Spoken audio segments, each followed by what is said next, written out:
Totes aquestes persones tenen en comú que els hi han amputat part de la seva vida. Fa 10 anys van ser mutilades per culpa d'una mina antipersona i van haver de créixer amb les marques de l'explosió al seu cos.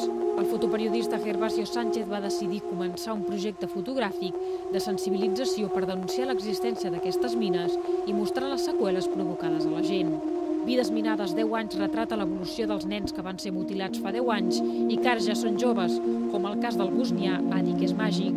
Esta es una de las historias más dramáticas que yo he podido hacer. El 18 de marzo del año 96, este chico sufre el accidente de mina, yo lo conozco el día después, está entre la vida y la muerte, ha perdido un ojo, el otro está a punto de perderlo, una mano, los médicos me dicen que la situación es muy crítica, luego lo trasladan a Venecia, un hospital de Venecia, le salvan parte de la visión de un ojo, aquí lo vemos unos meses más tarde, en la biblioteca de Sarajevo, yo sigo su historia, viene a España, se lo opera 7 veces en la clínica Quirón. Aquí lo vemos ya en el 2002 con bastantes operaciones después, aquí lo vemos en el 2007. Y aquí vemos la parte bellísima de su historia, ¿no?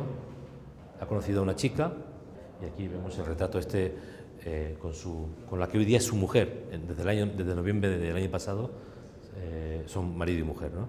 Moltes de les víctimes han refet les seves vides. Per aquest motiu, tot i el malson que han viscut i segueixen visquent els afectats, aquesta és una mirada positiva que parla de l'afany de superació.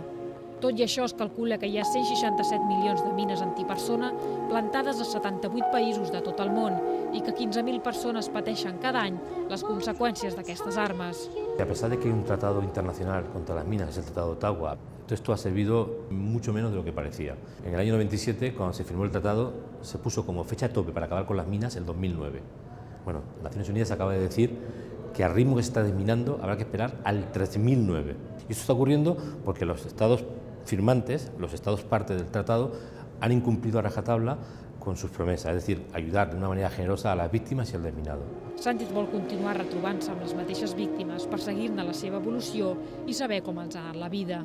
Yo no voy a abandonar estas historias porque sería un estúpido como periodista si dejase estas historias tan interesantes a un lado, ¿no? Entonces yo voy a seguir haciéndolas y posiblemente pues, puede ser vidas minadas 25 años después. Tot i els milions de mines plantades que encara hi ha i les víctimes que provoquen, Vides minades parla de com les persones han sabut deixar enrere l'accident i pensar en el futur.